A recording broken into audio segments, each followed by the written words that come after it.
मी police निरीक्षक फुलचंद मेंगडे, नेमणूक Chiplun police station. दिनांक 28/3/26 रोजी पोलीस स्टेशनमध्ये काम करत असताना मला रामपूर येथील डॉक्टर राव राणे यांचा फोन आला की त्यांच्या आंब्याच्या बागेच्या पूर्वेस एक साधारणतः 70 फूट अंतरावरती काहीतरी संशयास्पद जळल्याचं दिसून येत आहे, सदर बाबत खात्री व्हावी. अशी बातमी समजल्यानंतर मी तात्काळ पोलीस स्टेशनला नोंदी करून स्टाफसह घटनास्थळी रवाना झालो. तिथे पोलीस पाटलाला बोलावून घेतलं आणि त्यांच्या समक्ष घटनास्थळाची पाहणी केली. घटनास्थळाची पाहणी केली असता सदर ठिकाणी काहीतरी संशयास्पद जळायचं दिसून येत होतं आणि काही हाडाचे तुकडे आणि लोखंडी रॉड पडल्यासारखे दिसून येत होते. थोडा आमचा संशय बळावल्याने आम्ही तात्काळ सदर बाबतची माहिती माननीय SDPO श्री बेले साहेब यांना कळविली आणि घटनास्थळी येण्याबाबत विनंती केली. तसेच फॉरेन्सिक जे पथक आहे चिपळूण पोलीस स्टेशनमध्ये अंतर्गत कार्यरत त्यांना पण कॉल केला आणि घटनास्थळी येण्याबाबत सांगितलं आणि ते आल्याच्या नंतर 2 पंचाला बोलावून घेतलं. त्यांच्या समक्ष घटनास्थळाची पूर्ण सविस्तर पाहणी केली आणि घटनास्थळावरती त्यांच्या मार्फतीने 2 पंचासमक्ष जे काही नमुने मिळाले संशयास्पद ते ताब्यात घेतले आणि सदर बाबतची माहिती माननीय पोलीस अधीक्षक श्री नितीन बगाटे साहेब, माननीय अप्पर पोलीस अधीक्षक श्री महामुनी साहेब यांना सुद्धा फोनद्वारे कळविली. सदर घटनास्थळावरून जे नमुने मिळालेले होते ते नमुने पोलीस स्टेशनला आणल्याच्या नंतर आम्ही कामठी येथील वैद्यकीय अधिकारी यांच्याकडून ते हाडाची तपासणी करून घेतली ते तात्पुरती स्वरूपात आणि हे मानवी आहेत काय वगैरे असा अभिप्राय प्राप्त केला. त्यांनी सांगितलं की हे मानवी असण्याची म्हणजे नाकारता येत नाही, त्याच्यामुळं आमचा अजून संशय बळावला की हे मानवी असू शकतात. सदर बाबत माननीय वरिष्ठांशी चर्चा करून त्यांचं मार्गदर्शन घेतल्याच्या नंतर मी निर्णयाप्रत आलो की या ठिकाणी कोणीतरी अज्ञात माणसाने अज्ञात कारणास्तव अज्ञात साधनांनी अज्ञात व्यक्तीचा मर्डर केलेला आहे अशी खात्री पटल्याच्या नंतर काल सकाळी साधारणतः 1 वाजण्याच्या सुमारास मी सदर प्रकरणी अज्ञात व्यक्तीने मर्डर केला ह्या स्वरूपाची FIR दाखल करून घेतली आणि तपास माझ्याकडे ठेवला. तपास माझ्याकडे ठेवल्याच्या नंतर मी खात्री केली की सदरच्या घटनास्थळाची जागा ही कोणाची आहे. अशी माहिती घेतल्याच्या नंतर बीट अंमलदाराकडे ती कळालं की रामपूर येथील विशाल खोडदेकर यांची ती जागा आहे. त्यानंतर विशाल खोडदेकरला आपण चौकशी कामी बोलू असं ठरल्याच्या नंतर समजलं की विशाल खोडदेकर हा गेल्या 4 ते 5 महिन्यापासून फरार आहे आणि तो मिळत नाहीये. तो मिळत नाही म्हटल्याच्या नंतर आमचा अजूनही संशय बळावलेला होता. मग आम्ही नंतर आमचे दुसरे पोलीस हवालदार मानके DB पथकातले त्यांनी सांगितलं की साहेब हे विशाल खोडदेकराच्या संदर्भात मालोनी पोलीस स्टेशन मालाड मुंबई येथलं एक तपास पथक तिथल्या मिसिंगचा तपास करणे कामी मिसिंग नंबर काहीतरी 340/25 वगैरे असा होता की त्या मिसिंगच्या तपास कामी आपल्या पोलीस स्टेशनला 14 नोव्हेंबरला आलेलं होतं आणि आपण त्यांना पोलीस मदत केली होती. त्या पद्धतीने आपण त्या विशाल खोडदेकरला त्यांच्या ताब्यात दिलेलं होतं. त्यांनी इन्क्वायरी करून नंतर त्याला सोडून दिलं होतं आणि वेळोवेळी बोलावलेलं होतं. पुढे त्यांच्या तपासात काय झालं आहे याबद्दल मला माहिती नव्हती, परंतु माझा संशय बळावल्यामुळे मग मी तेथील तपास इन्क्वायरी ऑफिसर PSI काळे यांच्याशी संपर्क केला आणि सांगितलं की सध्या काय परिस्थिती आहे. तर त्यांच्याकडून मला अशा स्वरूपाची माहिती मिळाली की साहेब अजून तपास चालू आहे, मिसिंग मिळालेली नाही. तर मला जास्त म्हणजे संशय वाढू लागला की याच्यात नक्की काहीतरी आहे. मग मी PSI काळेकडूनच यातील जो मयत आहेत एजाज कुरेशी असं मयताचं नाव आहे, मुंबईचे आहे ते मालाडचे, तर त्यांच्या पत्नीचा नंबर मिळवला आणि पत्नीचा नंबर मिळून त्यांच्याकडे माहिती घेतली आणि माहिती घेतली असता त्यांना सांगितलं की तुमच्या पतीचा कशा पद्धतीने पेहराव वगैरे होता. मला थोडक्यात फोटो पाठवा 4-5. त्यांनी 4-5 एक फोटो मला पाठवले आणि त्या फोटोमध्ये त्यांच्या हातातल्या काही अंगठ्या, गळ्यातली चेन वगैरे असं मला वर्णन दिसून आलं.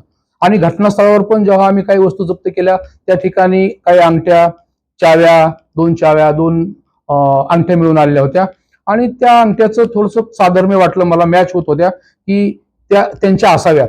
मग मी अजून त्यांच्याकडे सखोल चौकशी केली, कधी गेले, काय गेले, कुठं होते, लास्ट स्पॉट कुठं झाले. तर त्यांनी सांगितलं 14 तारखेच्या नंतर नाहीत, मिळून येत नव्हते म्हणून आम्ही 17 तारखेला नोव्हेंबरच्या 25ला आम्ही त्या पद्धतीने मिसिंग दाखल केलेली होती. मग त्या मिसिंगचे पेपर मी प्राप्त करून घेतले आणि नंतर त्यांच्याकडे अजून चौकशी केली की ते त्यांचं वर्णन कसं होतं, काय चालत कसे होते वगैरे. तर त्यांनी मला सांगितलं की साहेब ते थोडेसे लंगडे टाईप चालत होते कारण त्यांचा अपघात सौदीला असताना झाला होता आणि मुंबईला असताना त्यांचं ऑपरेशन झालं आणि त्यांच्या पायात रॉड टाकलेला होता लोखंडी. एक मग त्या घटनास्थळावरती आम्हाला स्टील रॉड सदृश्य वस्तू पण मला मिळाली होती. नंतर मग मी ती तात्काळच इथल्या वैद्यकीय अधिकारी आपले अस्थिरोग तज्ञ आहेत त्यांच्याकडे घेऊन गेलो आणि खात्री केली की ही पायातलीच आहे की हातातली आहे की ही ऑपरेशन केल्याच्या नंतर पायात टाकतात का वगैरे. अशी माहिती घेतल्याच्या नंतर त्यांनी सांगितलं की ही पायातलीच वस्तू आहे आणि हे कुणीतरी ज्यांच्या पायाचा अपघात वगैरे झाला अशा माणसाचीच पायातली आहे ही आणि त्या माणसाचीच तिथं ते अवशेष असावेत असं एक ओरली मला मार्गदर्शन मिळालं. त्याच्यानंतर माझी खात्री बळावली की ते जे आहेत थोड्या अंगठ्या पण मॅच होत आहेत आणि रॉड पण मॅच होत आहे. तर त्या अनुषंगानं मग माझी खात्री 100% झाली की हा मर्डरच आहे. मग मी गुन्हा दाखल केला होता आणि गुन्हा दाखल केल्याच्या नंतर मग त्याच्याबरोबर जे लास्ट स्पॉट झालेले होते विशाल खोडदेकर रामपूरचे त्यांच्या अनुषंगानं माहिती घ्यायला सुरुवात केली. त्यांचे सेल नंबर प्राप्त केले, पूर्ण पहिले आणि आत्ताचे त्याचं तांत्रिक विश्लेषण केलं. डीबी पत्तानी आम्ही माननीय वरिष्ठांच्या मार्गदर्शनाखाली माननीय पोलीस अधीक्षक साहेबांनी अप्पर पोलीस अधीक्षक साहेबांनी पण वेळोवेळी पूर्ण मार्गदर्शन केलं आणि त्याचा पाठपुरावा करून सत्य शोधण्याबाबत आम्हाला आदेशित केलं. त्याच्यानंतर जेव्हा त्याचं विश्लेषण केलं मी पूर्ण सीडीआरचं वगैरे तर त्याचं लोकेशन मला मालाड मिळालं. पण मालाड मुंबई या ठिकाणी मिळालं. तो जरी त्याचे मोबाईल सर्व स्विच ऑफ होते परंतु तो फेसबुक ऍक्टिव्ह होता, डायरेक्ट फेसबुक ऍक्टिव्ह. मग आम्ही पाहितलं की फेसबुक ऍक्टिव्हवरनं त्याला जे कुठले नंबर आहेत अटॅच फेसबुकला त्या नंबरवरनं त्याचे लेटेस्ट सीडीआर घेतले आणि तपास पथक पाठवलं. तपास पथक पाठवल्याच्या नंतर त्याला ताब्यात घेतलं. काल सकाळी ताब्यात घेतलं आणि काल संध्याकाळी इथं पोलीस स्टेशनला घेऊन आलो. त्याच्यानंतर मग आम्ही आमचा खाक्या दाखवूनच त्याच्याकडे पूर्ण इन्क्वायरी केली. त्यांनी स्पष्टपणे कबुली दिली की पैशाच्या देण्या घेण्याच्या कारणावरून मी त्याची जी सह आरोपी आहे मैत्रीण जन्नोतू निस्सा जिन्नत खान हिच्या घरी त्याला मारहाण केली आणि त्या मारहाणीमध्ये त्याचा मृत्यू झाला. परंतु आम्ही घाबरलेलो असल्यानं प्रचंड घाबरलेलो असल्याने लोकांना कळेल ह्यामुळं आम्ही ती सुटकेसमध्ये ती बॉडी भरली आणि तिथून डायरेक्ट येऊन म्हणजे त्यांनी त्याच्या शेतामध्ये रामपूरला आवटेवाडी शिवारात टाकून दिली.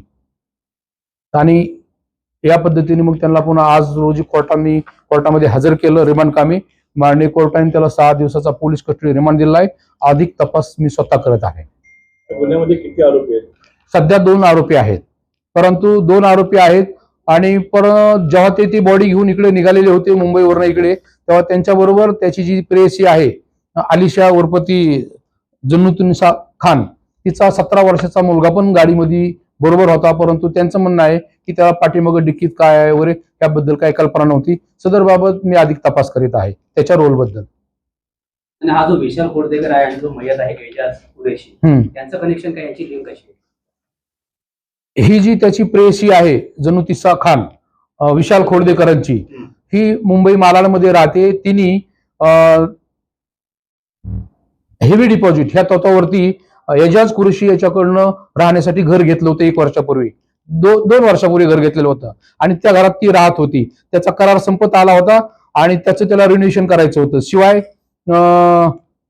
त्याला अजून दुसरं घर पाहिजे होते त्यासाठी पण तिने त्याला काही पैसे दिलेले होते आणि तो घर पण देत नव्हता आणि पैसे पण देत नव्हता असं प्रथम दर्शनी तपासात दिसून येत आहे.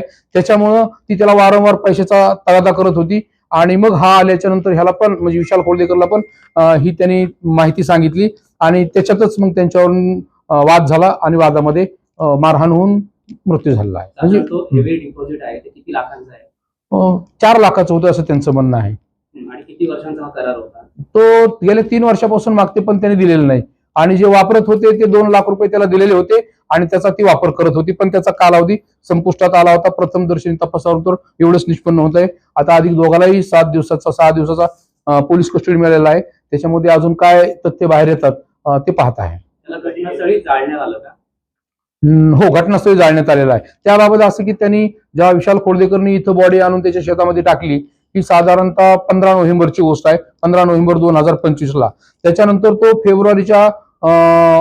जानेवारीच्या एंडच्या सुमारास त्याचं म्हणणं आहे की मी तिथं आलो आणि त्या बॉडीची अवस्था पाहिली तर त्यावेळेस ते कोणतरी हिंस्र प्राण्याने वगैरे बॅग फाडलेली होती आणि काही त्याचे तुकडे शरीराचे एकदम हाड असे उरलेले होते आणि कवटी वगैरे असा प्रकार दिसत होता. त्याच्यानंतर मग तो म्हणला की परत आता लोक बागेत येतील, आंब्याचा सीझन चालू होत आहे ह्या हिशोबाने. नंतर तो परत फेब्रुवारीमध्ये आला आणि त्यांनी डिझेल घेऊन त्याच्यावरती टाकला आणि ते पेटवून देऊन पुरावा नष्ट करायचा प्रयत्न केला की कोणाला काही ओळखू येऊ नये म्हणून. त्या आरोपीला घेऊन तिथे स्पॉटवर झालं तपास कार्य नाही, अद्याप पावितो नाही, अटक केलेला आहे. रिमांडचं काम आज दिवसभर झालंय आणि प्रायमरी इन्क्वायरी पोलीस स्टेशनमध्ये झाले आहे. उर्वरित दिवसात तो पोलीस कस्टडीमध्ये त्याच्याकडे उर्वरित तपास करीत आहे. दुसऱ्या आरोपीला घेतले ताब्यात? हो, दोन्ही आरोपीला अटक केलेली आहे. दोन्ही म्हणजे लेडीज आणि हा, लेडीज आणि जेंट्स. अल्पवयीन मुलगा जो होता, आणि तिची गाडी त्यांची गाडी, त्यांनी जी गाडी वापरलेली होती ती गाडी पण जप्त करीत आहोत आता PCR कालावधीमध्ये. या सगळ्याच्यामध्ये किती जणांची जबाबदारी नोंदवण्यात आली? आतापर्यंत ज्यांनी प्रथम घटना डॉक्टर राव राणे यांना सांगितलेली होती की राव राणेच्या आंब्याच्या बागेमध्ये जो ठेकेदार आहे अनंत उदेग नाव आहे, तर त्यांनी सर्वप्रथम त्यांनी आणि त्यांच्या 2-3 नेपाळी कामगारांनी ते पाहिलेलं होतं. तर त्यांची स्टेटमेंट रेकॉर्ड झाले आहेत. तर हे जे आरोप आहेत त्यांचे अजून काही गुन्हेगारी पार्श्वभूमी आहे का? तसं तर अजून काही दिसून आलेलं नाही, परंतु विशाल खोडदेकर याच्यावरती सावर्डे पोलीस स्टेशनला 376 कलम म्हणजे आताच 64 रेपचा बलात्काराचा गुन्हा दाखल आहे असं समजत आहे.